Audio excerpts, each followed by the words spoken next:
Están. Muy bien. El demonio que más me gusta es hoy. Bueno. Me he dado cuenta que casi no hay comentarios y preguntas en el foro.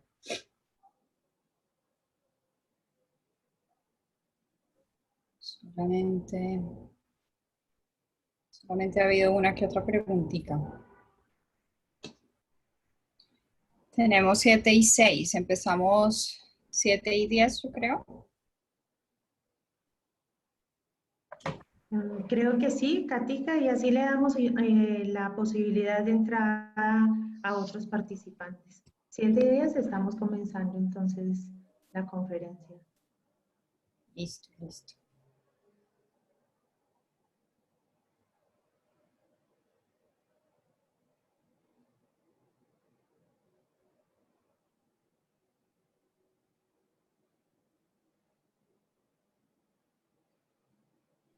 Hola Cata, ¿qué tal?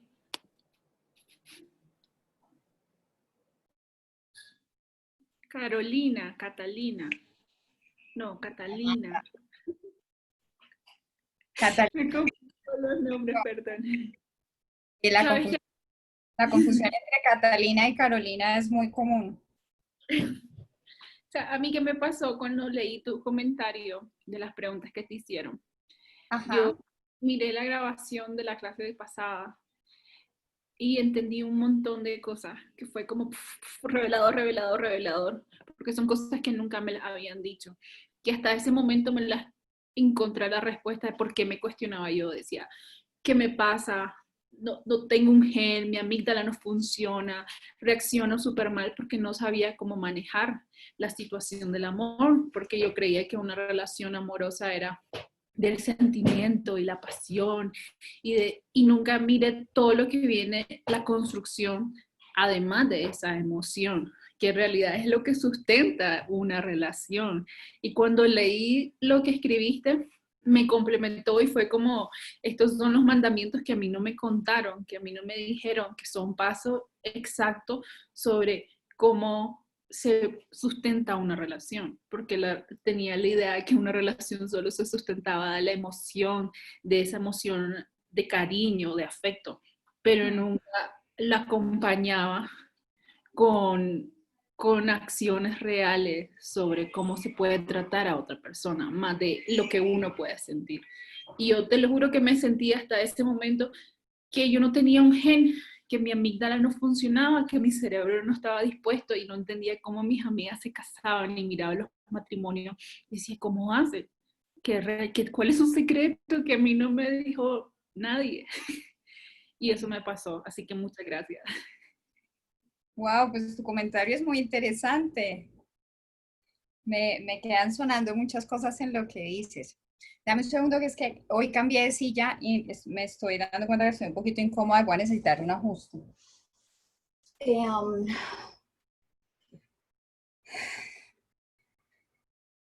Lo que no dijeron acerca de con qué acciones se construye el amor es lo que estás señalando.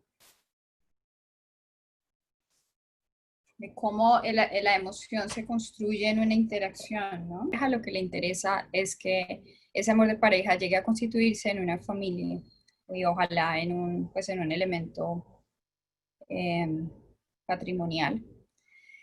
Entonces, Mario Sumaya dice esto que a mí me parece bellísimo porque dice, ser pareja es un acto subversivo, en el sentido en que siendo la pareja una construcción desde lo subjetivo de cada quien, de cada persona que entra a crear ese ser pareja, y está en la intimidad de esa subjetividad de dos personas.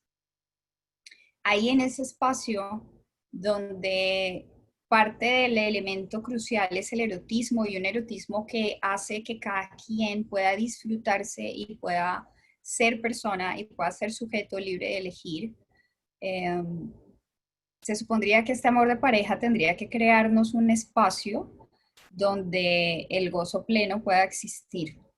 Y él dice algo así como, Las personas felices no obedecen fácilmente, las personas felices no tragan entero criterios, mandatos y este tipo de institucionalidades que no tienen en cuenta cómo evoluciona la humanidad de las personas.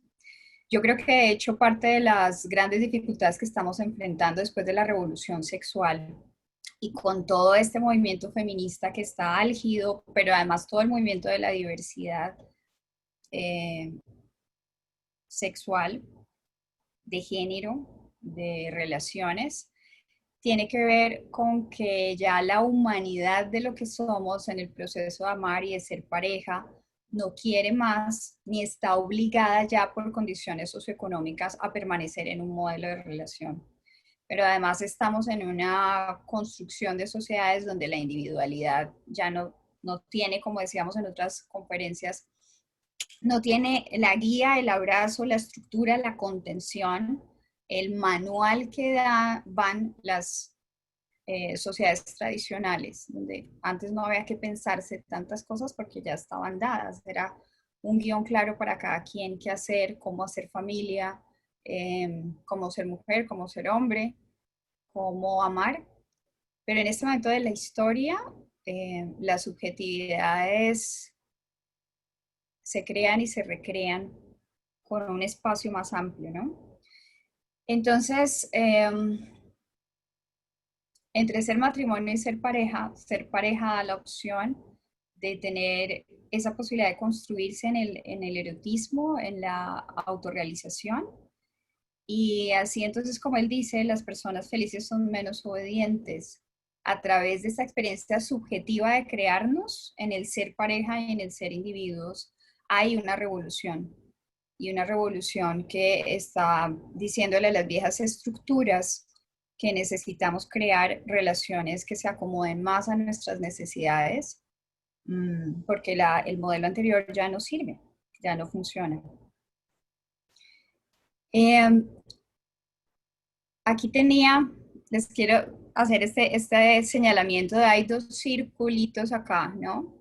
Me acuerdo mucho de una de mis maestras de sexualidad que hacía esta gráfica para representar cada círculo como la subjetividad de cada persona y cómo el ser pareja implica esa intersección de este espacio compartido, ¿no? Y me acuerdo, Nelson Bonilla hacía esta imagen para decir, hay distintos planteamientos de relaciones y las que podríamos llamar relaciones saludables, a mí casi no me gusta ponerle el tono saludable a todo, son las relaciones donde cada quien tiene su subjetividad y sus mundos propios y donde existe también ese terreno en común, donde se crea ese ser de la pareja.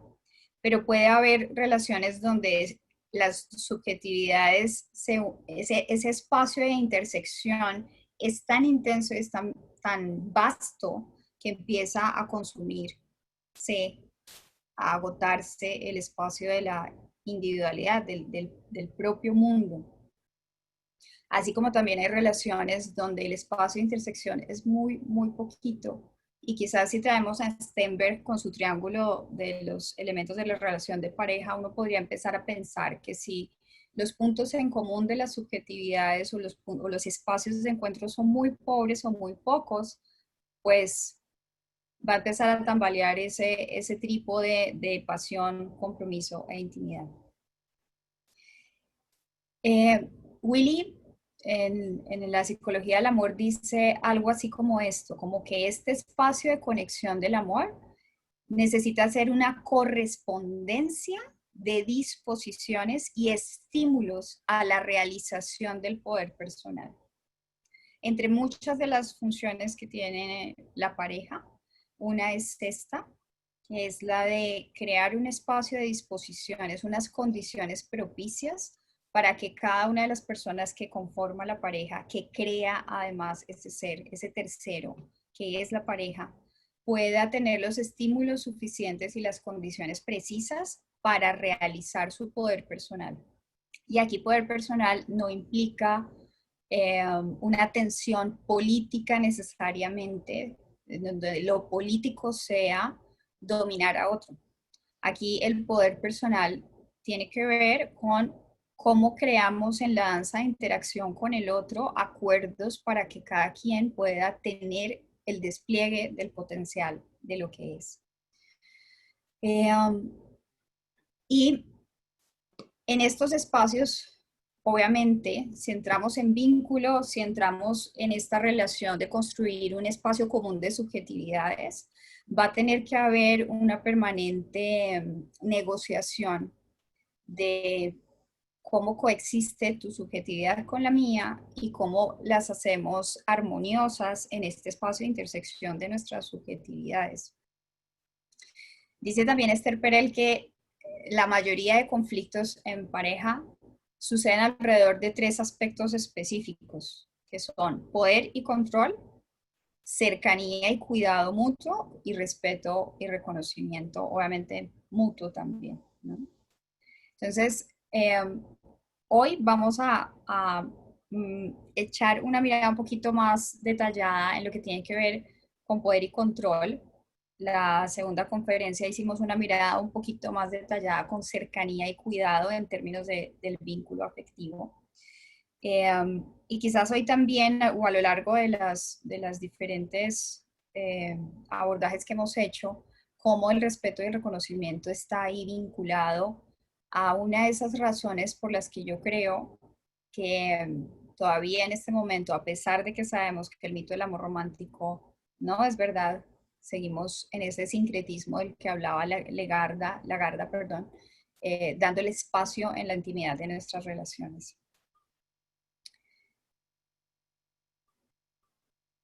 Perdón, que es que yo tengo ustedes están viendo este cosito aquí de las pantallas. Entonces aquí trayendo este espacio de reconocer que el vínculo afectivo y el erotismo sucede en ese terreno limítrofe, digamos, en ese terreno de encuentro y de posibilidades de la intersubjetividad. Willy también lo va a traer para decir que el amor es el cuidado del otro, de la propia capacidad destructiva. También dice Manrique esto en relación a la ternura.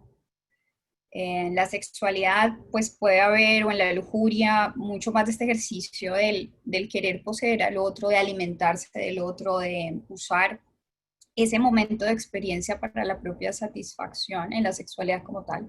En el erotismo empieza a aparecer la posibilidad de que en nuestras subjetividades nos demos el espacio para disfrutarnos y disfrutar la vida. Y en el vínculo y en esta tensión de relaciones aparece el amor aquí también como lo necesario para poder darle espacio a que el otro sea y a que yo sea, pero especialmente mi acto de amor aquí a través del vínculo afectivo, como lo dice Willy, es esto de crear una manera de encargarme de mi propia agresividad, de mi propio deseo de control, de mi egoísmo, de mi girar en torno a mí misma, de mi egocentrismo, si lo nombramos así, para abrirle espacio a proteger al otro de mí, de eso mismo que yo puedo ser como una persona eventualmente violenta, dañina, posesiva. La capacidad de crear dinámicas que hagan posible la existencia de esas tensiones y su constante transformación en amor. O sea que aquí el amor también implica que yo sea capaz, que los dos, las dos, seamos, o les dos, si abrimos el espacio del espectro completo, seamos capaces de crear interacciones, comportamientos, pautas, donde sea posible la atención que es inevitable cuando yo tengo que negociar los espacios de coexistencia con el otro, y que ese espacio signifique ver en el conflicto una oportunidad de crear esa transformación, de cómo este conflicto, donde podríamos terminar consumiéndonos mutuamente o aplastándonos mutuamente o utilizándonos mutuamente, se convierta en un espacio de transformación, de amor. ese amor donde yo puedo ser importante, significativa para otra persona, donde puedo tener espacio para desarrollarme como persona. Y entonces, ¿qué tiene que ver el demonio de hoy con este abordaje del amor? Y el amor entendido como la capacidad de crear las condiciones para que el poder de cada quien pueda emerger. El demonio de hoy es Drácula. Y especialmente Drácula de Bram Stoker. Porque Drácula es una leyenda, ¿no? de la Europa del Este que ha tenido durante muchos momentos de diferentes versiones, pero en el momento en que surge esta obra, es a finales de 1800, si no estoy mal, es 1897, y Bram Stoker hace una recopilación de leyendas, de mitos, de historias alrededor del vampiro de Transilvania, y finalmente escribe su obra, que es la obra gótica que hace a través de diarios de los diferentes personajes. Aquí está la imagen de la película que hace Coppola, muy fiel a la obra de Bram Stoker. Y ¿de qué se trata esta historia de Drácula, de Bram Stoker? Drácula es un príncipe de la Edad Media que en una entrega profunda a Dios, al Dios, su Dios cristiano, católico, se lanza a ser un fiel paladín de su Dios y se va a luchar a las cruzadas. Durante esas épocas de guerra, su amada, Elisabetta, se queda en el castillo y los enemigos le envían a ella una carta diciéndole que su príncipe ha muerto y ella se tira por un abismo y se suicida. Cuando el príncipe vuelve al castillo, se destroza con la noticia de que su amada ha muerto y siente una profunda traición que significa como que Dios le ha fallado, ¿no? Como yo, después de haber entregado la vida a este Dios me paga de esta manera. Y en ese momento él jura tomar la vida por él mismo y desafiar a Dios. Y lo hace de tal forma que entonces se convierte en un ser que está más allá de la mortalidad, ¿no? En la imagen de la película, él clava una espada en la cruz empieza a sangrar y él toma la sangre y jura pues vengarse de Dios de esa manera. Es un personaje, este demonio, que entonces tiene la cualidad de estar más allá del tiempo, porque en su capacidad inmortal, toma la vida de la sangre, se alimenta de diferentes seres y tiene una especial cualidad que es estar en un contacto especial, hacer una relación especial con los seres oscuros o los seres que en ese momento se significaban como de la muerte, como los lobos, las ratas, todos esos animales que aparentemente en esa narrativa europea pues no eran muy cristianos, ¿no? Entonces él se hace este ser que empieza a alimentarse de los otros seres vivos. Es un personaje que no está vivo, pero tampoco está muerto. Y se organiza la vida. En la historia, Elisabetta reencarna en Mina y él persiste hasta encontrarla en Inglaterra. Cuando la encuentra le dice: crucé océanos de tiempo para encontrarte. Somos luz y sombra. Y acá traigo esta concepción de la sombra como lo plantea la psicología profunda de Jung. Y en este sentido, la luz es la conciencia, la sombra lo que está fuera de esa conciencia en los términos personales, pero en los términos de lo social, de la interacción con los otros, lo que está en sombra es lo que ha sido rechazado como inadecuado. O sea, eventualmente, para pasar de ser animales a ser sujetos sociales, hemos tenido que hacer unos acuerdos sociales, unos pactos, donde nos hemos prometido dejar algo de la animalidad fuera de las interacciones para no devorarnos, para no agredirnos, para mantener un contrato social que nos haga posible la vida en comunidad. Entonces, todas las sociedades, todas las culturas, todas las comunidades, todas las familias, luego todas las parejas y todas las personas tienen un proceso de identificación y de acuerdos tácitos o implícitos en donde se dice estas cualidades humanas no son aceptables, no son deseables, no nos son convenientes, estas otras sí. Por ejemplo, hay sociedades donde está en sombra por ser rechazado o considerado no conveniente. La expresión de la debilidad, por ejemplo, o la expresión del dolor. En sociedades más anglosajonas, esto es muy fuerte. Por ejemplo, en Australia, uno de los grandes problemas que tienen con pacientes con manejo de dolor agudo crónico es que las personas no acceden a los hospitales, a la atención médica, porque no quieren ser señalados socialmente como débiles. En una buena proporción, la gente se queda en su casa padeciendo el dolor sin recibir ningún tipo de atención paliativa, por ejemplo. Y eso es un tema cultural, porque en otras culturas claramente no hay tanto problema con decir me duele la cabeza, tengo este padecimiento e ir a recibir atención, porque no se significa con algo como tan negativo.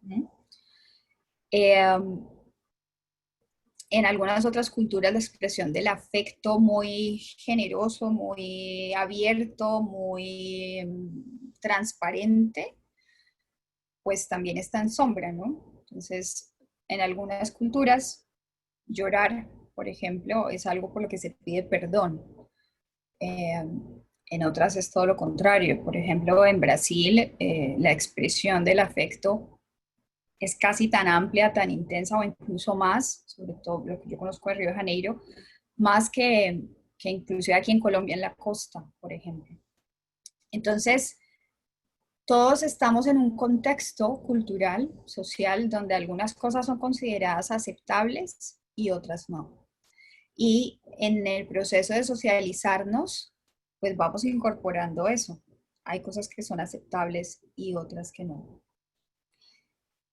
En cierta cultura cristiana podría ser completamente inaceptable sentir ira contra Dios, sentir reclamos contra Dios, desafiarle, por ejemplo. Entonces, Drácula es un ser de la sombra, es un aspecto de sombra, así como también lo fue o lo es Barba Azul, o como lo fue el demonio de las zapatillas rojas, y como hay otras representaciones simbólicas o arquetípicas de aspectos en sombra, cualidades humanas, sentimientos, impulsos, apreciaciones, deseos que son relegados como indeseables, inaceptables, intolerables, y de alguna manera terminan no desapareciendo, porque la característica humana no se extirpa, sino que siguen existiendo fuera de la conciencia, fuera del control de nuestra observación, fuera de nuestra posibilidad reflexiva. Y entonces terminan actuando muchas veces, o terminamos nosotros, si no lo tercerizamos ni lo externalizamos, terminamos nosotros actuando desde aspectos en sombra sin tener plena conciencia de que estamos actuando desde allí. Algunas veces es muy consciente en el sentido en que yo puedo reconocer algún aspecto, algún sentimiento indeseable, pero está fuera del alcance de mi elaboración y de mi transformación. Por ejemplo, yo puedo saber que en esta cultura puede ser rechazable e inaceptable ser desleal con mis papás o con mi padre y madre, por ejemplo, ¿no?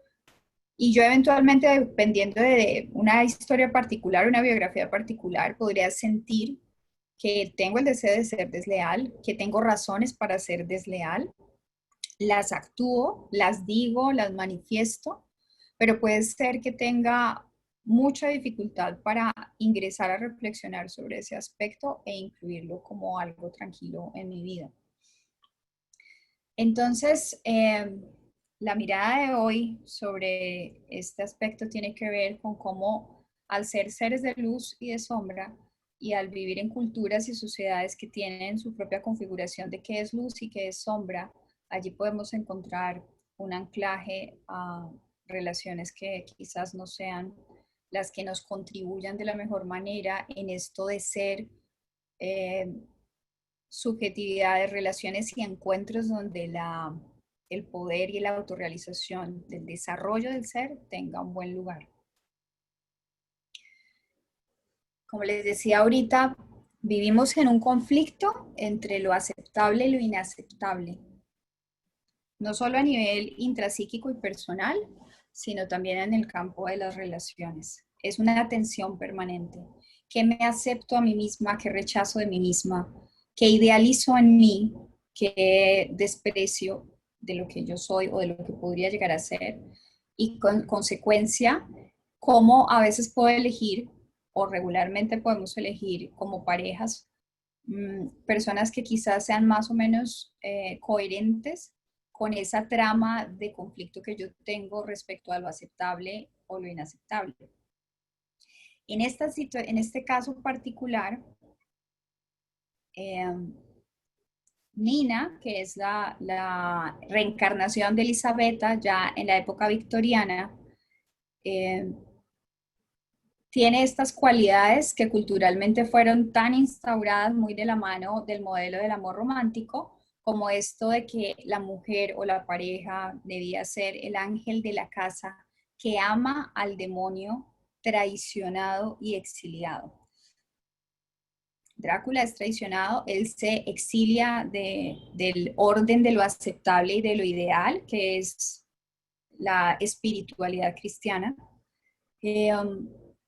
Y finalmente él va y la busca, la encuentra y pasa en la historia que como se supone que ellos son los amantes, no solo en términos de lo erótico, son los amantes en el sentido de las dos almas gemelas que son el uno para el otro, pues cuando ella lo vuelve a encontrar, sucede que hay una fascinación inmediata, ¿no? Y lo reconoce que ella lo conoce de hace mucho tiempo. Y ese es uno de los submitos cruciales del mito del amor romántico. La sensación de que hay un amor predestinado, de que más allá de la razón, de las posibilidades de entender cómo nos conectamos, vamos a sentir con esa persona una conexión que está más allá de todo, más allá del tiempo, del destino, de las sociedades, de nuestra propia voluntad. Y claro, eso casa perfecto con la experiencia de enamoramiento, porque si algo sucede con el enamoramiento es que uno no lo elige conscientemente, ¿no? Así como decía Cortázar, como si uno pudiera escoger el amor. En ese momento creo que hablaba del enamoramiento. Pero el amor después del enamoramiento sí se escoge. Entonces, una de las cosas tenaces del mito del amor romántico es que sigue alimentando la fantasía de que el amor verdadero, así como en algún momento decía Amanda, es esa sensación, ese fuego de conexión que está más allá de lo que uno puede comprender. Y aquí en la historia de Drácula es expresado al máximo, ¿no? Porque está más allá del tiempo, de las vidas, del bien y del mal, está más allá de las leyes de la naturaleza. Y sucede aquí que entonces la amada, este ángel de la casa, que es un ser de luz, es una mujer a la que se le ha dado un rol de género aceptable socialmente. Entonces, básicamente la sociedad dice, querida, lo que tú debes ser, lo que tú necesitas ser para ser una buena mujer. Y buena mujer significa que puedas recibir el amor y ser elegida para ser amada.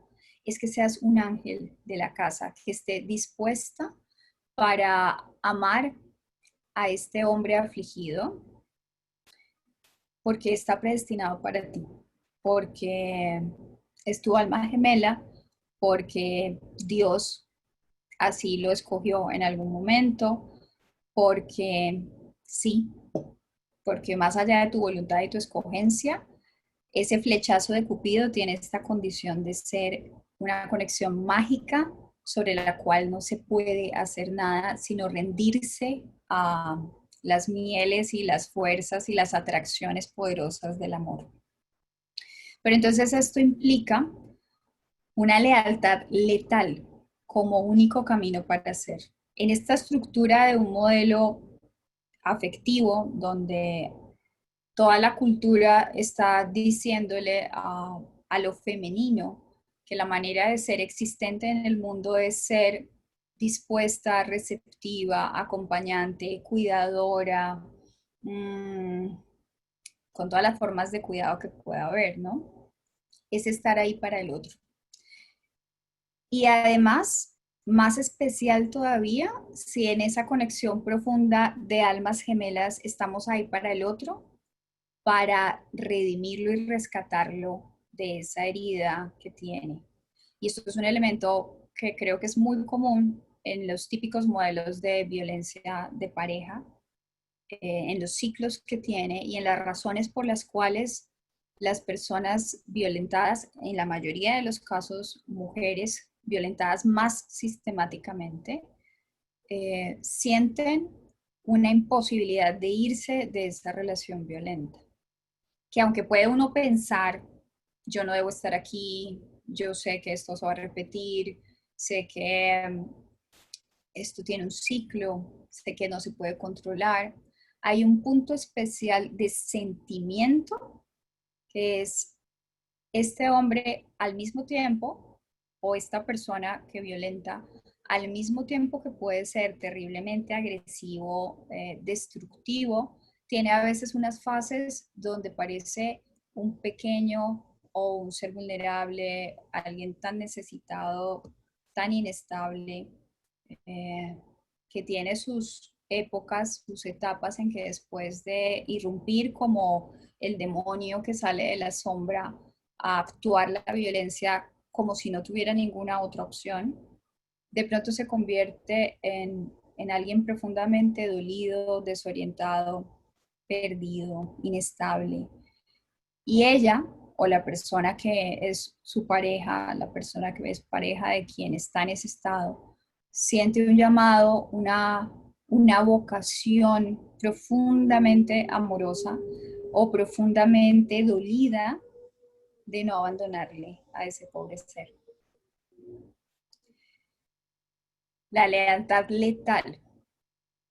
Y es lealtad letal porque implica esta condición de no puedo irme así yo tenga que quedarme a ser destruida aquí. Así tenga que dejar de ser lo que soy. No puedo irme, tengo que quedarme por lealtad a esta persona y a lo que profesa como amor. Lo que yace en lo sombrío. Entonces, como les decía, Drácula se quiebra de dolor al sentirse traicionado y al perder a Elisabetta. Y yo creo que esto tiene que ver con esta posición de que en algún momento fue inocente, creyó, se entregó y fue traicionado por ese Dios, en este caso representado en la historia como Dios. Pero a muchas personas les puede pasar haber sido un inocente que se entrega, inocente en el sentido bonito de la palabra, ¿no? En ese acto de confianza en el que yo me entrego a una causa, a un encuentro, a un amor, que muchas veces pueden ser los primeros amores que son las figuras paternas o las primeras figuras de apego y de cuidado. Y al ser traicionado aparece un quiebre profundamente doloroso, que es lo que la conferencia pasada también incluíamos con el nombre de trauma. muchas formas de trauma hay en lo vincular. Y aquí, pues, como les digo, estoy trayendo en lo simbólico un aspecto muy especial, que es este de yo, como una persona inocente, ingenua, que se entrega a ti, que da todo lo mejor de mí. ¿Por qué me traicionas? Y esto porque realmente, además de ser este homo vinculum que decía Susan Johnson, la realidad es que en ese vínculo lo que estamos buscando es ser criaturas de significado o con significado también. Necesitamos ser realmente vistas como seres completos, cargados de conflictos y de necesidades, con pugnas de crecimiento, pero sobre todo merecedores de lealtad y de amor. Ese es el espacio donde realmente nos sentimos amados, cuando somos o amadas vistos realmente en lo que somos. Y lo que somos como esa completud que puede ser luz y sombra, que pueden ser preguntas, interrogantes, incertidumbres, ¿no? Ansiedades, vacíos, angustias, pero que estamos en ese proceso de intentar ser, de abrirnos camino. Lo que más anhelamos es la sensación de ser aceptados incondicionalmente y que en ese vínculo afectivo, esa aceptación del otro, nos dé la certeza sentida de que somos merecedores de lealtad y de amor. Y aquí la aceptación incondicional de la persona es distinta al amor incondicional que plantea el mito del amor romántico. La aceptación incondicional, como lo plantea por ejemplo Carl Rogers, es esa posibilidad de tener una libertad de existir y ser considerado o considerada como un ser humano valioso, indistintamente de la manera en que nos comportemos, nos terminemos relacionando. O sea, el ser como tal, ser considerado un ser valioso. A lo que sí se necesita que haya condiciones es a las pautas de interacción en las que yo me relaciono en esta intersubjetividad con los demás. Entonces, hay un espacio donde se necesita distinguir cómo te acepto a ti como ser humano completo en esta pugna de crecimiento en la que estás, te respeto así como un ser humano que tiene una dimensión compleja, pero puedo poner límites y condiciones a la manera en que nos relacionamos. Parte de lo doloroso de esa traición, de cuando se entrega el niño, la niña, la persona que hace un acto, un voto de confianza en alguien que le cuida, es que en esa traición hay un punto donde es muy difícil distinguir que lo que el otro hace no es algo que me define a mí en la totalidad de mi ser. O sea, cómo esa traición del otro no se convierte en un rechazo a lo que yo soy. Ese es un punto casi indistinguible, porque obviamente va a doler profundo en el ser que la otra persona no nos considere como un ser digno de ser respetado y de tener todas las condiciones de lealtad para ser cuidados y para ser eh, apoyados en ese proceso de crecimiento.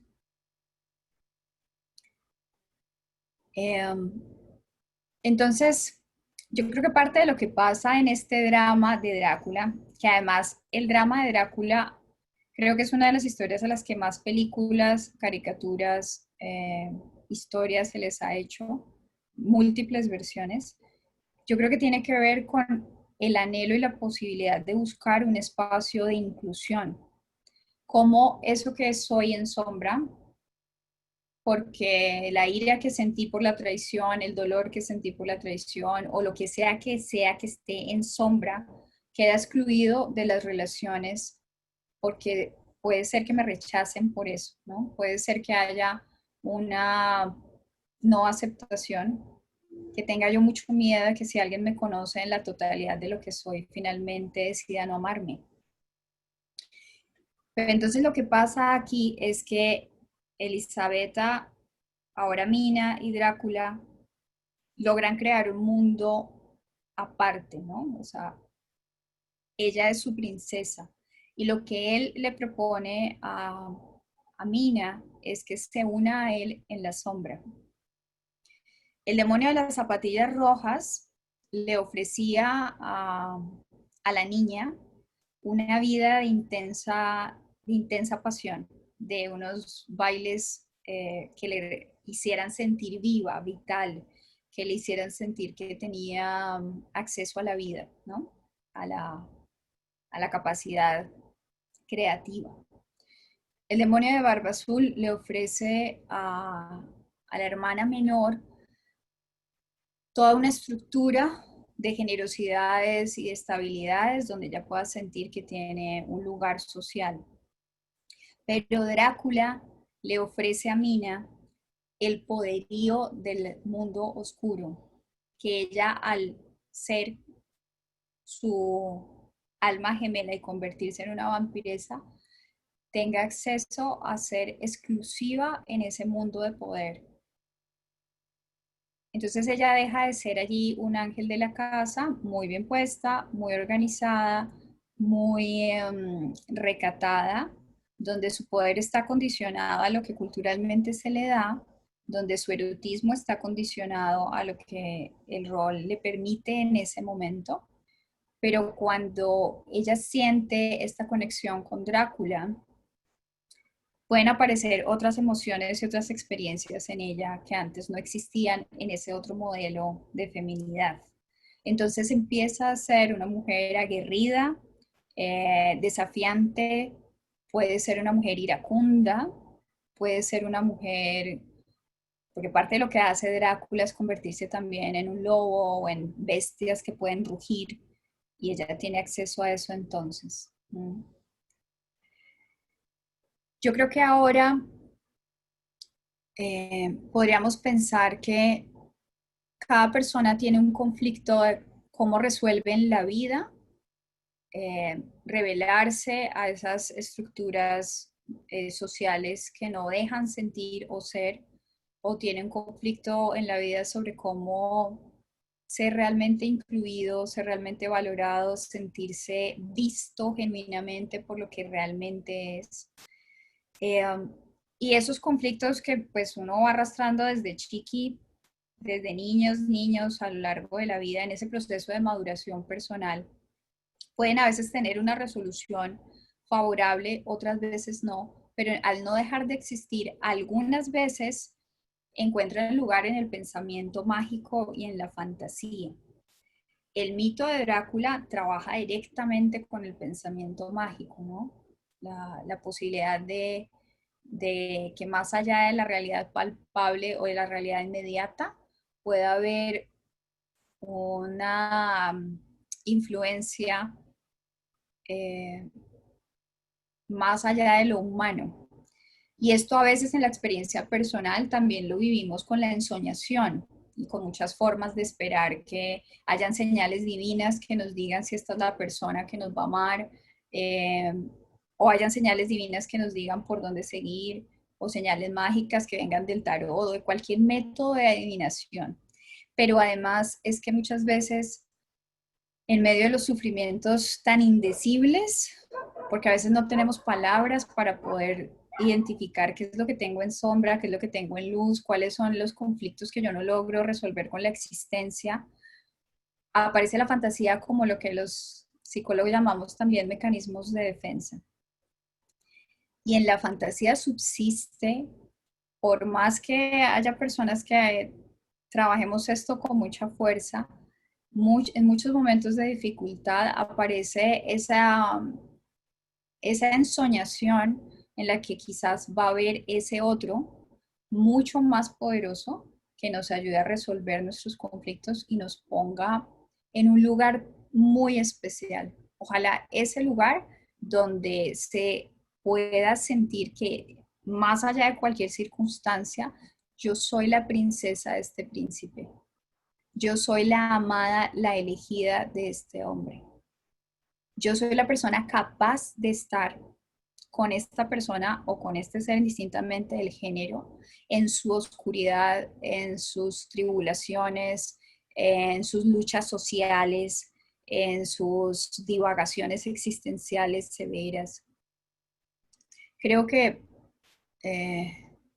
parte de lo terrible del rol tradicional de género para mujeres es que esta parte de ser buena mujer implica, como veíamos con el tema de Barba Azul, no abrir la habitación del oscuro, sino quedarse solo en la contemplación de los sentimientos, las reflexiones y las apreciaciones que son controladas, bonitas y reguladas. Lo que esto quiere decir es que para muchas mujeres está en luz una modelo de ser mujer, pero está en sombra toda una posibilidad de experiencia distinta a ese modelo, seguramente opuesta, ¿no? Entonces, ahí en la sombra puede aparecer ser la puta, ser la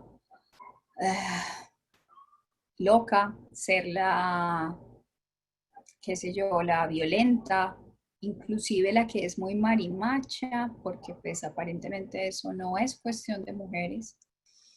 Y así como decía hace 8 días que Legarda hacía esta observación de cuando se está en cautiverio, cuando se está en una posición de desventaja social, de detrimento social, cuando no tenemos las condiciones para desarrollarnos y crecer plenamente, buscamos las rutas que haya para tener acceso a ese poder.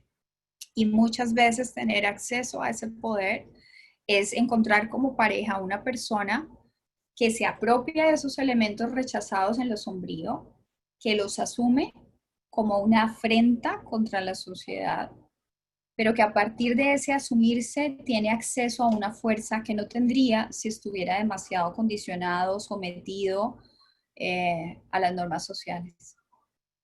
Entonces, aquí también en esta historia sucede que si yo estoy relegada, que si estoy desempoderada, tengo una experiencia de mí misma de quién soy, quién siento que soy, a quién o a qué mundo pertenezco yo.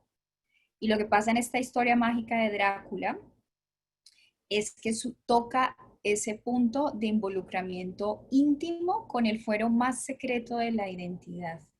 Esta idea del mito del amor romántico de las almas gemelas toca ese punto. El amor predestinado toca ese punto, porque es esta sensación de que en el fondo de nuestro ser lo que somos, lo que nadie ve, lo que nadie alcanza a percibir, es nuestra verdadera identidad. Y esa verdadera identidad va a lograr conectarse con esa otra profundísima verdadera identidad del otro que nadie ve, que nadie accede y que por lo tanto va a ser la conexión del amor verdadero. Pero que creo que está guardando en el fondo esa búsqueda profunda de aceptación y de reivindicación, porque creo que todavía como humanidad no tenemos un modelo, por lo menos en esta sociedad como está conformada ahorita. No creo que pasara en las sociedades tradicionales, pero no tenemos ahora un modelo de crianza, de relaciones de familia, de relaciones de apoyo, donde realmente sintamos esa aceptación al ser que somos. Y eso implica que muchas veces crecemos con una herida de rechazo, de abandono y de exclusión, que es tremendamente dolorosa. Y que estamos esperando muchas veces que sea el escenario de la pareja donde podamos reivindicarnos. Yo creo que muchos de nosotros tenemos muy consciente que parte del anhelo cuando se fantasea con una pareja es que en ese espacio de esa relación se subsane todo lo que está pendiente por subsanar con la familia de origen o por terminar de resolver lo que no se pudo resolver allá, que lo hablábamos en la primera conferencia. Entonces la búsqueda creo que es en este fuero íntimo la de ser recogidos de ese abismo. Creo que uno de los miedos existenciales más hondos de estar en rechazo, estar excluidos o no ser amados, es estar en un abismo de un vacío existencial sórdido, de una soledad casi infinita. En muchísimos procesos terapéuticos hay un punto, si no en todos, donde si se llega muy profundo a la experiencia de angustias y de dolores de diferentes circunstancias, casi siempre aparecen imágenes de verse en soledad y pueden ser de soledad dolorosa, pueden ser, por ejemplo, imágenes de pozos, como si uno estuviera en el fondo de un pozo profundamente hondo y oscuro, o a veces aparece la imagen de estar como flotando en un universo sideral donde no hay riesgo de que haya otro humano cerca. O a veces aparece literal un abismo, la imagen de estar caídos en el fondo de un abismo o de un cañón. En la fenomenología del mundo subjetivo, esta sensación tan dolorosa de soledad existencial o de no sentir esa conexión con otros para ser vistos, aparece de muchas maneras.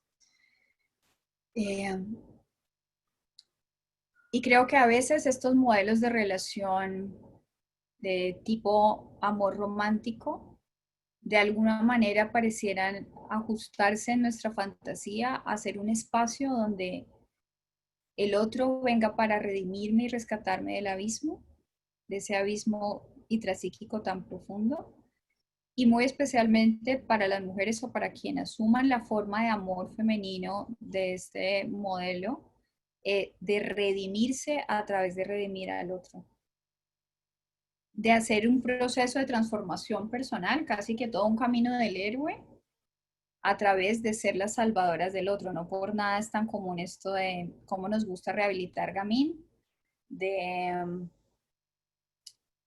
cómo nos gusta más el malo que el bueno, el que es malocito, el que es dañadito, el que es frenterito. Y yo creo que también en muchas otras relaciones no heterosexuales también pasa. Como hay una atracción a veces muy intensa, muy cargada de una sexualidad y un erotismo muy fuerte por la persona que es desafiante y que abiertamente es agresivo. Yo creo que en el trasfondo de esta búsqueda hay varias necesidades afectivas que, haciendo un poquito de eco con lo que decía ahora al principio de las fuentes de conflicto que decía Esther Perel, creo que tienen que ver con esto también, con reconocimiento, con que yo sea reconocida o reconocido como una persona entera, digna, ¿no? Un legítimo otro, un legítimo sujeto o una legítima sujeta, que yo pueda sentirme cuidada en este espacio de subjetividad, que yo pueda confiar en que tú, al ser mi pareja, vas a hacer la gestión que necesites hacer contigo mismo o contigo misma para organizar tus violencias, agresiones, conflictos y cuidarme de eso para que yo también pueda ser aquí contigo, ¿no? La necesidad de validación. Y la necesidad de validación incluye esto de poder considerar que lo que yo hago, lo que siento, lo que pienso, lo que busco, seguramente tiene un sentido que es válido. Puede que la manera en que yo ejecute y finalmente materialice esa búsqueda no sea válida, pero la necesidad afectiva sí la es, o la necesidad de desarrollo humano sí lo es. Y entonces, en consecuencia, en el espejo hay dolores y heridas muy profundas que casi siempre están muy ancladas en la experiencia primaria de apego, como son el abandono, sentirse abandonado por ese cuidador, sentirse aislado o sentirse rechazado en lo que uno es. Y estas pueden ser esas traiciones que el ser inocente puede resentir tan profundamente. Y entonces, espérame que creo que hay algo aquí que me faltó. Tengo la impresión de que algo me está faltando acá.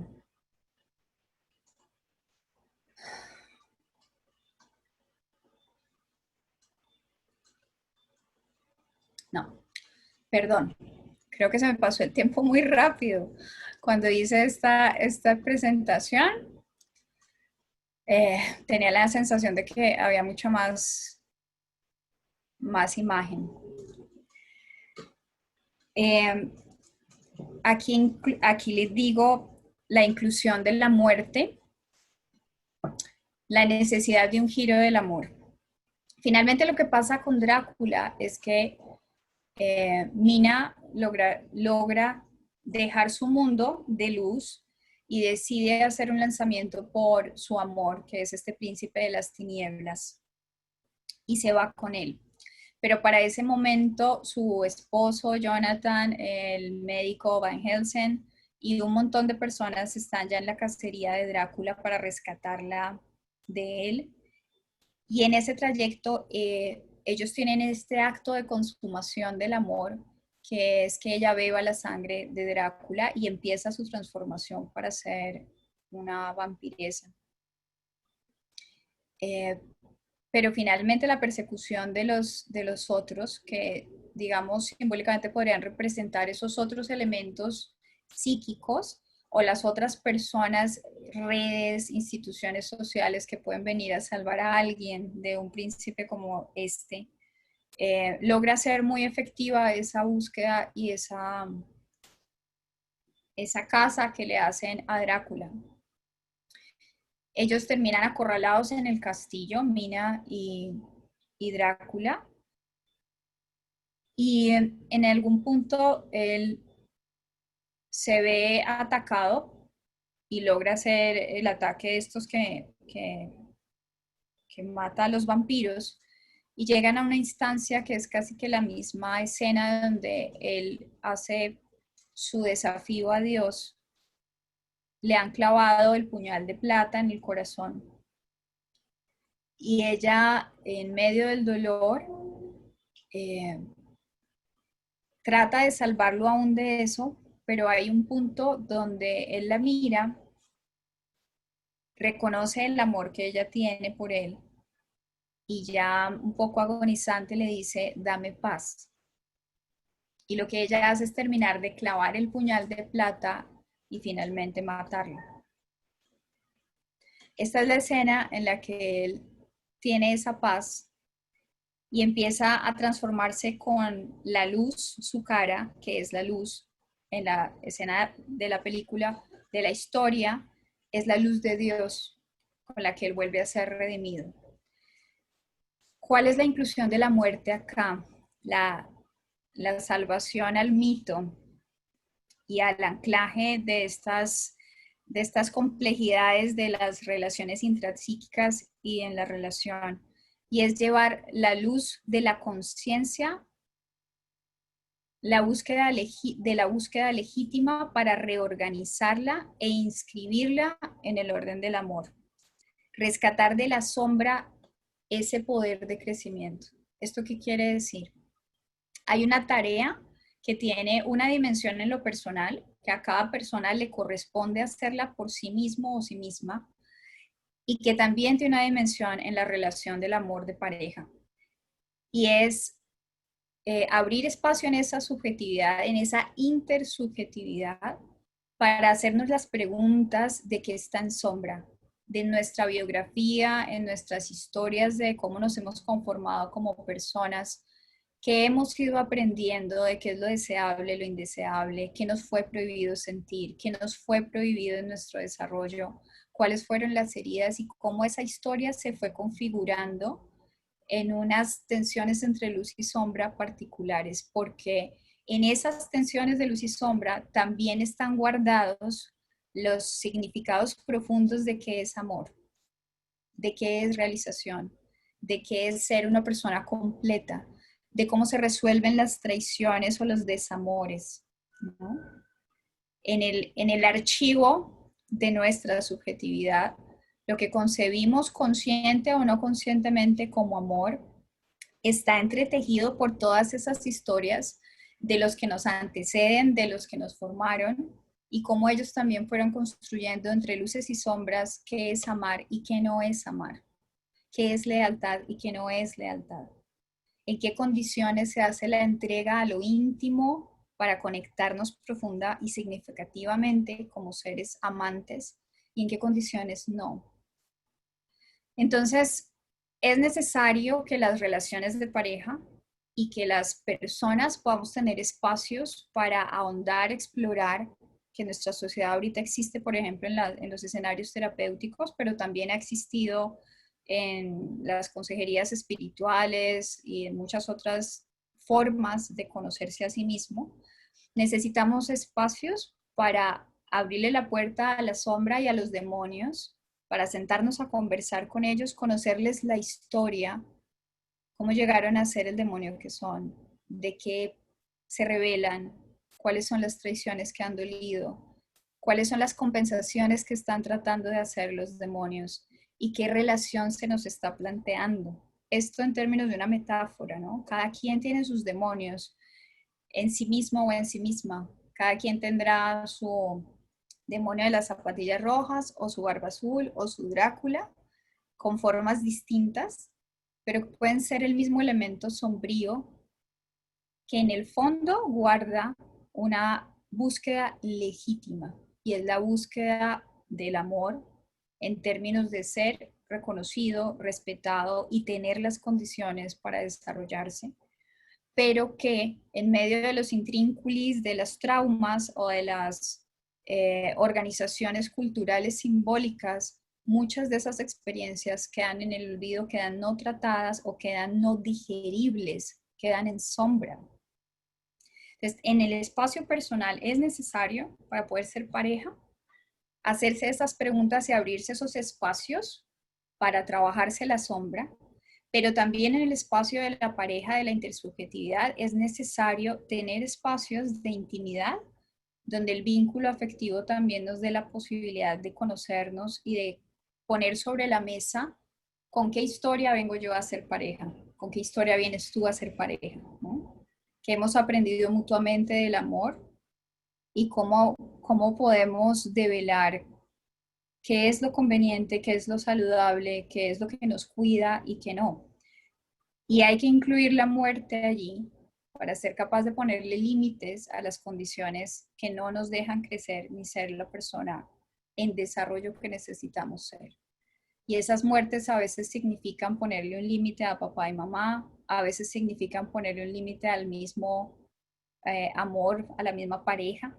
Cuando digo amor me refiero a la pareja.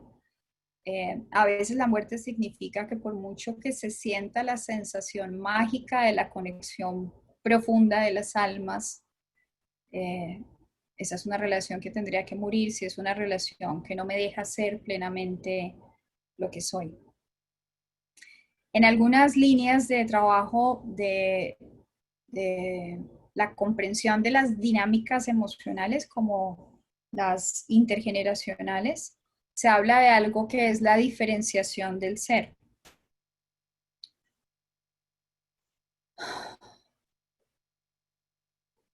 Y es esta posibilidad de que los sistemas de relación nos den espacio para tener diferencias, para sentir diferente, para creer diferente, para necesitar cosas distintas, para que cada ser tenga una propia libertad de sentir, de actuar, de funcionar, de desarrollarse y que no sea amenazante que el otro sea diferente.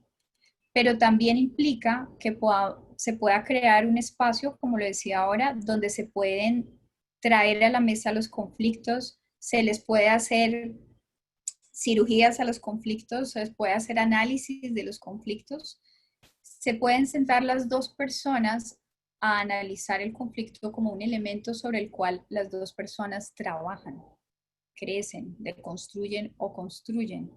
Cuando no hay diferenciación del ser, es casi que imposible que eso pase, porque es muy difícil pensar sobre lo propio, pensar sobre lo otro, porque es muy difícil manejar la reactividad emocional.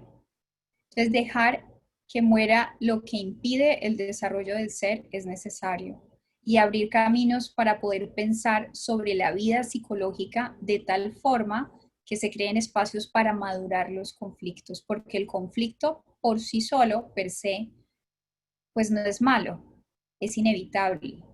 Siempre va a existir mientras exista el amor. Y necesita tener unas condiciones para existir. Parte de esas condiciones para existir requiere que cada persona haga su ejercicio de madurarse en su proceso psicológico de ser una persona independiente, autónoma, que en otros términos también se puede llamar de autorregularse y dar espacio para existir en su emocionalidad y en su psicología, para que con eso pueda llegar a la relación de pareja a construir.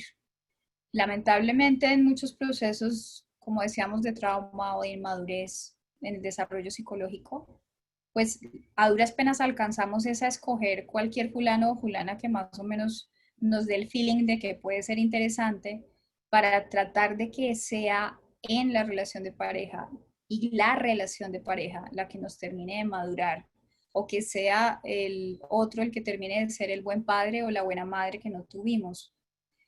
Y si es así, es muy difícil que progrese la relación.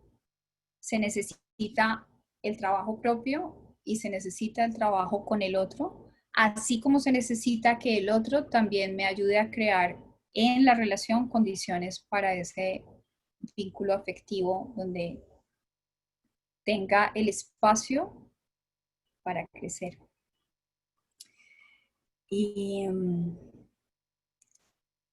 esto era la conferencia de hoy, la fuerza de lo sombrío con el príncipe de las tinieblas, Drácula, y el planteamiento de que el amor nunca muere, especialmente si es de esa conexión profunda, más allá de lo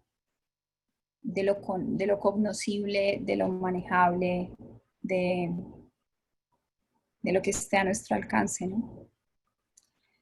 Así que bueno, voy a dejar de compartir pantalla y podemos entrar en conversación. Preguntas, comentarios.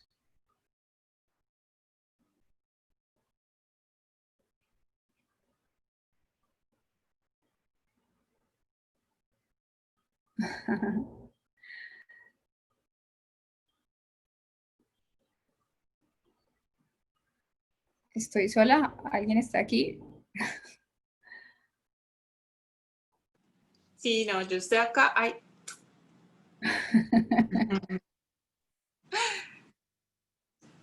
¿Me han dejado sola en la sombra? No, no, no. No. No, estaba todavía un poco digiriendo todo aquello que estabas compartiéndonos en la conferencia. Sí, creo que podemos darnos un ratico para digerir un poquito antes de hacer comentarios o preguntas.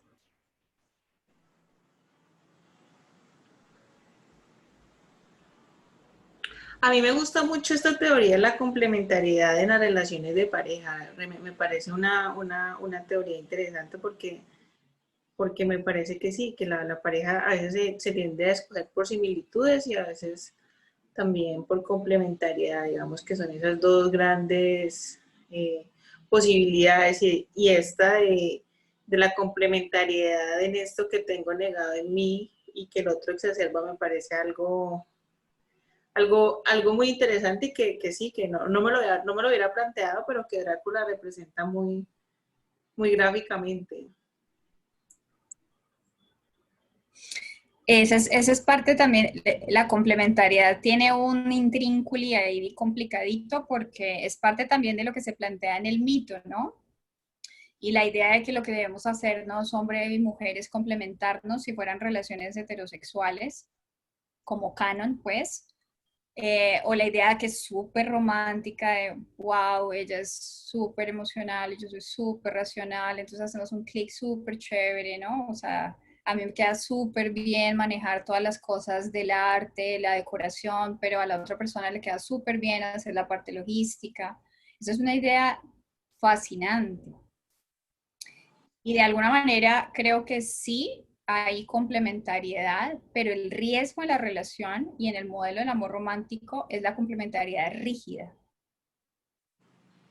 Cuando cada quien asume siempre el mismo papel, la misma tarea, las mismas formas, cuando solo la misma persona es la que le corresponde la ternura y a la otra persona no, a la otra persona le corresponde el orden, la rigidez en la complementariedad es terrible, porque se empieza a hacer camino para que haya cosas en sombra y cosas en luz que no puedes incluir y no se pueden trabajar, pero además porque limita la posibilidad de desarrollo de cada persona.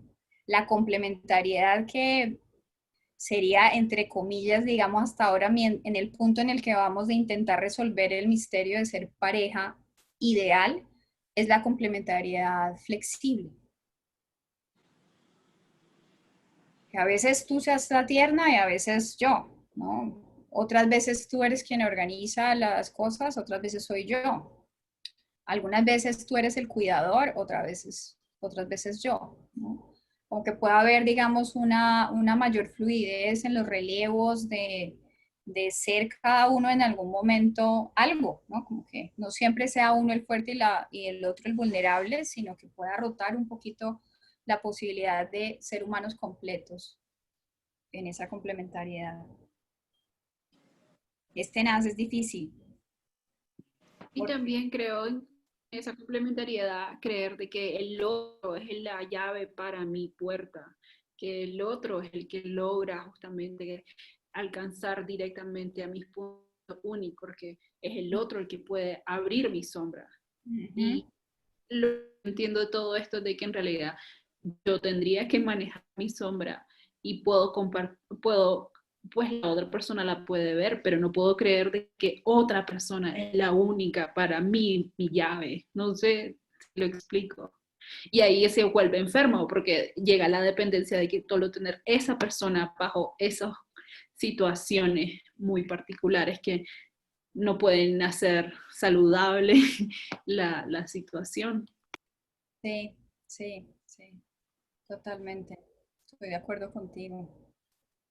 Y eso también pasa ahí en el, digamos, en el universo de lo erótico, ¿no?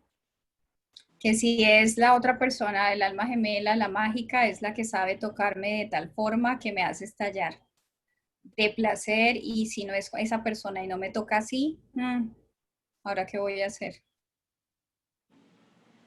Qué fregada más o menos, porque ese era él. Y en ese sentido también, por ejemplo, Esther Perel plantea un concepto o una manera de nombrar el asunto que a mí me parece interesante, y es el de la inteligencia erótica.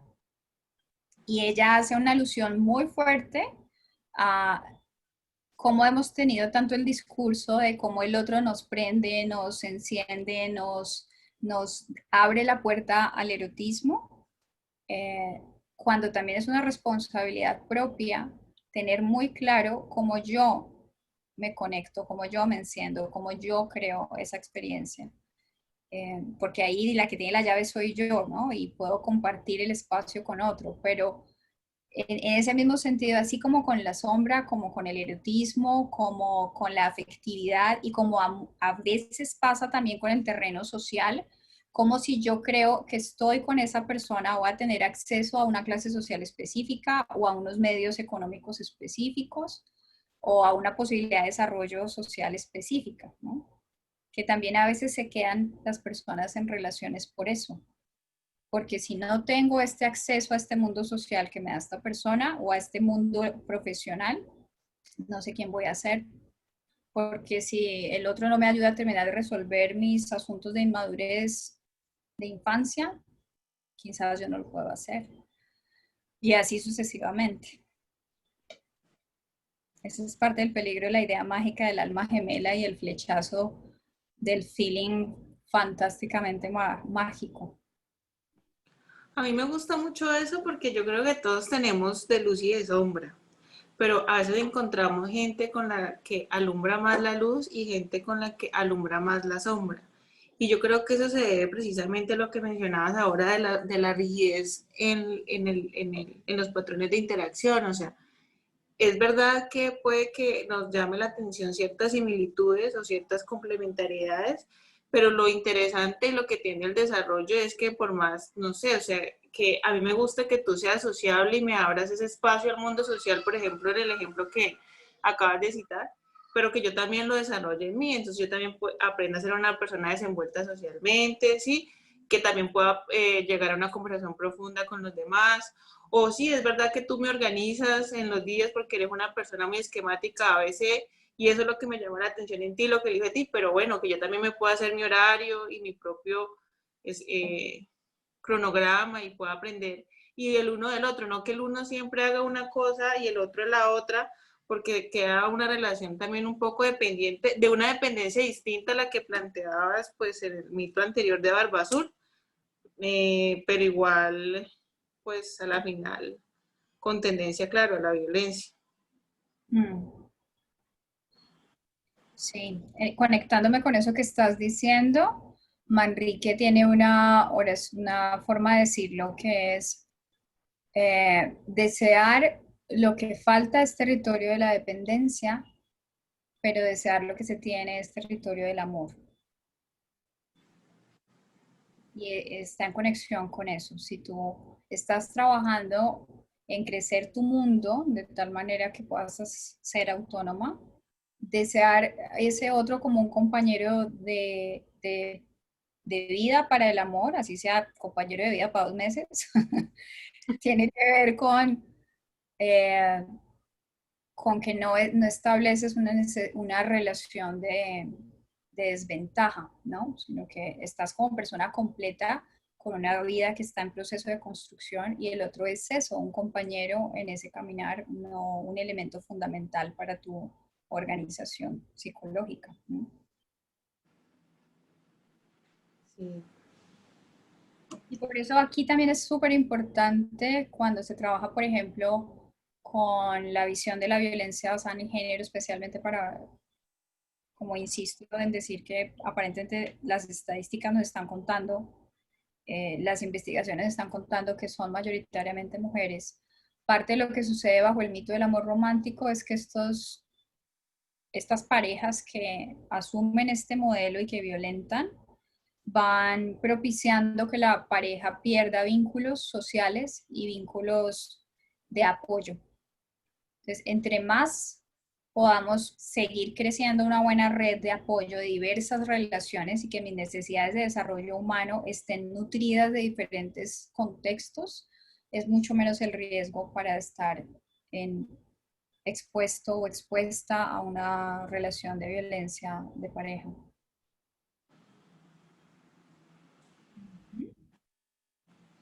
Sí.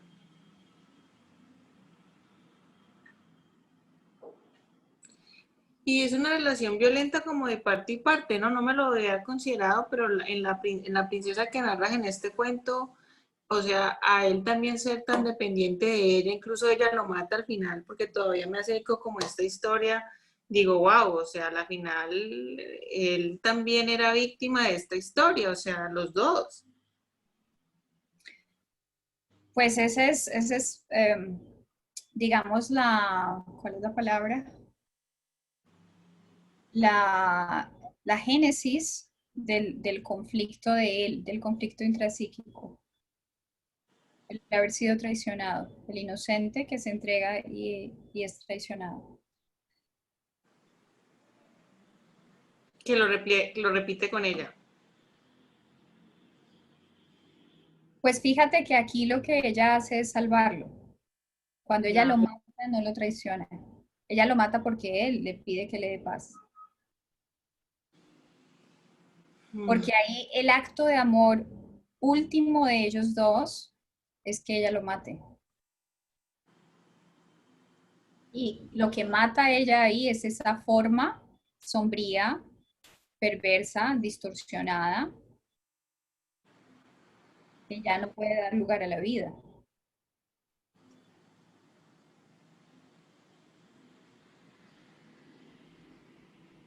Yo creo que ahí es lo que a mí me da miedo del amor romántico, porque siempre te queda con la idea de que el amor romántico te lleva a una codependencia, que te lleva a tener parejas que van a ser violentas. Pero es porque se va creando esa idea de la media naranja, de que solo esa persona, y es que esa persona, y que esa persona, pero no te abren la oportunidad de ser un ser independiente que puede tener otras opciones. Eso es lo que yo me estoy cuestionando mucho esto, justamente porque a mi edad todas estas cosas son las que a mí me han llegado a mi cabeza y no he tenido tiempo de reflexionar hasta ahora que soy adulta. y siempre el amor romántico te dirige hacia esa violencia contra uno mismo, pero uno no identifica por qué es que sale, porque es que está la idea de la media naranja y que todo te va a suceder alrededor de esa naranja y tu mundo no puede completarse o puede funcionar o puede vivir o puede desarrollarse y vos crecer porque está alrededor de esa naranja, ese ciclo y ese círculo. Y me imagino que las personas que no solo se tratan es lo peligroso que llegan a tener relaciones muy, muy violentas donde hasta su salud puede quedar afectada. Sí. Por eso hay tantas personas como Corral Herrera y, ¿cómo se llama esta otra mujer? Brigitte Basaya, trabajando sobre el mito del amor romántico, porque es una estructura que tiene una predisposición inherentemente violenta. O sea, es una propuesta violenta.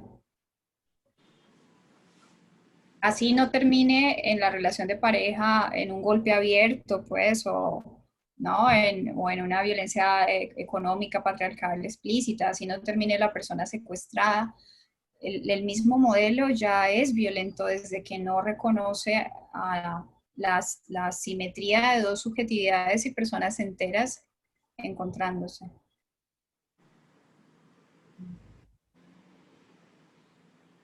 También estaba en el foro la pregunta de cómo trabajar en el vínculo afectivo y haciendo conexión con esto que estamos conversando hoy. Yo creo que una parte importante de la construcción del vínculo afectivo es ese espacio de intimidad donde se pueda abrir esta posibilidad de conocerse también desde las sombras y poder pensar, hablar y traer a la luz esas historias y esas biografías.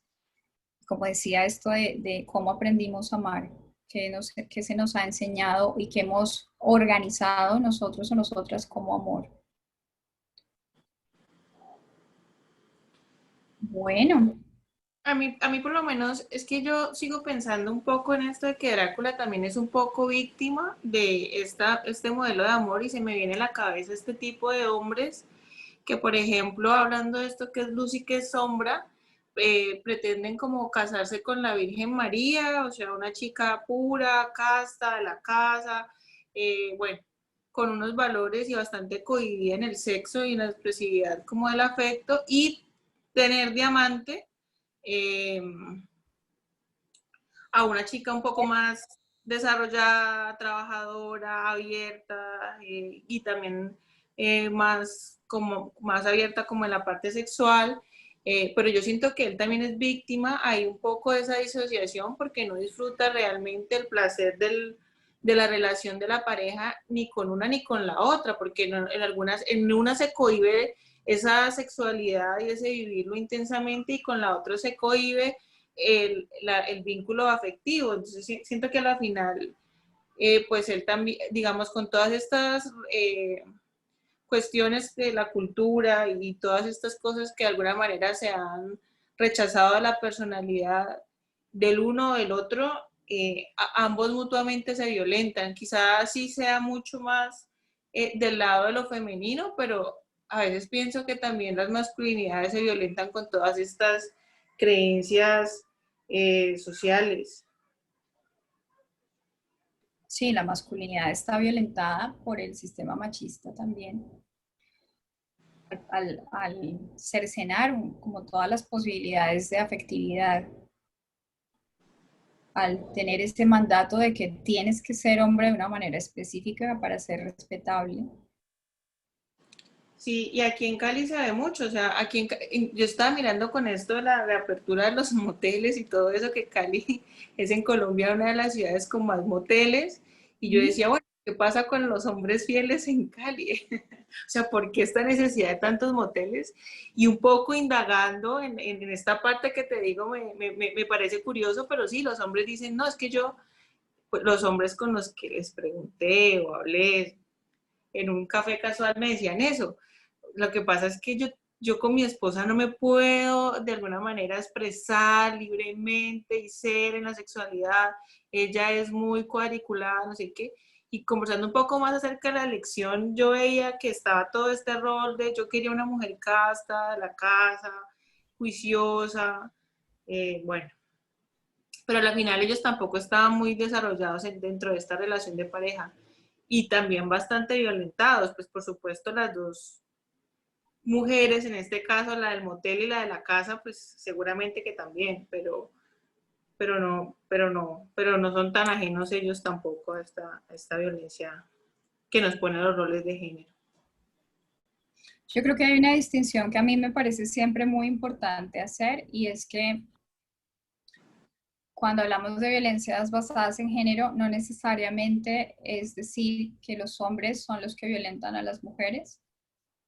O sea, no es tanto como encarnarlo en una persona, sino que las introyecciones y las ideas y los mandatos machistas están en todas las personas. Todos y todas podemos acceder a ese tipo de violencia. Daniela Maturana, que es la concejal de Medellín que trabaja sobre la lucha antirracista, decía: todos somos racistas en rehabilitación, así como todos somos machistas en rehabilitación. Y Segato lo dice así en el sentido de esta violencia patriarcal lo que ataca es lo femenino, no necesariamente la mujer. Ataca lo femenino en las mujeres, en las personas homosexuales, en las personas trans, en las personas que tal vez son más afectivas o que de pronto expresan una vulnerabilidad específica. Y eso a veces lo puede encarnar una mujer en contra de un hombre o un hombre en contra de una mujer o en distintos tipos de manifestaciones, pero sí es una realidad que es mucho más fuerte para mujeres y para personas homosexuales o de cualquier otro espectro de la diversidad. Pero a mí me da un poco de miedo sí pensar en de que a los hombres les tachan tanto que no tienen que ser débiles, que no tienen que ser sensibles, que no tienen que ser emocionales, que cuando encuentren a una mujer con la disposición para encontrar esa emoción en ellos, y en el momento que se termina la relación, ellos ya no lo logran superar por estar en esa ruedita de la naranja y que solo esa persona y se obsesionan y no la sueltan porque con vos me siento seguro, porque vos sos el que me reconociste, porque mi mamá no lo logró hacer. Y es que llegan hasta los momentos justamente de tener un feminicidio, porque cuando los hombres, pues me he dado cuenta de algunos casos que he seguido, que matan a la mujer es porque ellos se sentían vulnerables ante ella, no era tal vez tenían una manera de superar esa sensación de su sombra y del espejo, de ver que se iba, que llegaron a obsesionarse con ella y las matan. Y eso asusta un montón. Asusta un montón, claro. Asusta un montón. Porque esto de que ellos son víctimas de este machismo, pero no tienen tampoco ellos los recursos para entender de que lo que les está pasando es una situación normal y en su vulnerabilidad o pocas herramientas para superar esa situación, llegan a cometer estos casos. Así lo veo, no sé. Ha habido muy pocos recursos para poder darle espacio a esto. Por ejemplo, en Australia también hay un modelo de atención psicológica que hace mucho énfasis en darle a los hombres espacio para hablar, porque los índices más altos de suicidio son en hombres y hombres que no tienen ninguna red social ni ningún espacio para hablar de lo que les pasa. Y hay muchas maneras en que tienen reducidas esas posibilidades de elaboración de lo afectivo. Yo creo que cada vez podríamos estar avanzando más en eso, lo estamos haciendo. Creo que cada vez hay más personas conscientes de esas necesidades de que las masculinidades también sean diversas y también den espacio a a no violencias, ni para mujeres, ni para hombres, ni para lo femenino, ni para lo masculino, ni para lo inter. Yo quiero pensar que eso es posible. Si uno pudiera asumir que la literatura, por ejemplo, es un reflejo de lo que nos está pasando en nuestras subjetividades y nuestra cultura. Leí hace poco unos artículos de cómo se está empezando a feminizar la literatura escrita por hombres. Y cuando se dice feminizar es que hay novelas que están empezando a incluir personajes masculinos que tienen dilemas sobre ser padres, sobre sus asuntos afectivos, digamos que son historias que cuentan cómo un personaje tiene todo un personaje hombre, tiene todas estas riquezas también, y que empiezan a existir en la literatura, es también espacio para decir que quizás en nuestras interacciones también está sucediendo, que hay cada vez más recursos, o porque las personas que estamos en el camino de construirnos como feministas lo abrimos, o porque la misma sociedad ya va evolucionando en ese sentido. Quizás no todos al mismo tiempo, porque también hay unas distinciones y unas diferenciaciones por hacer, por clases, por condiciones sociales, por historias, pero, por ejemplo, aquí estamos. Eso es parte de la tarea que estamos haciendo aquí. Bueno, queridas y queridos, creo que eso es todo por hoy. Muchas gracias. Nos falta una conferencia. En esta última conferencia no vamos a traer demonios. Va a ser una conferencia en términos de insinuaciones, ¿no? Este es un tema donde no hay nada completamente terminado de elaborar. Como humanidad estamos construyendo, inventándonos cómo vamos a hacer pareja en estas condiciones de nuestra historia. Pero hasta donde vamos, creo que podemos conversar la siguiente cita sobre las insinuaciones de, como lo hemos venido haciendo un poco, pero en esa más específicamente, insinuaciones acerca de qué podemos tener presente en nuestras reflexiones y en nuestras vivencias para construir amor de pareja. Ojalá lo más lejos que se pueda del mito del amor romántico. ¿Listo?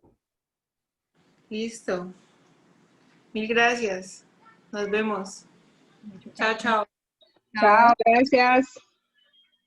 Chao, Dani. Chao, chao, Cata, chao, chao a todos. Feliz Gracias. noche. Chao. Chao, Marcela.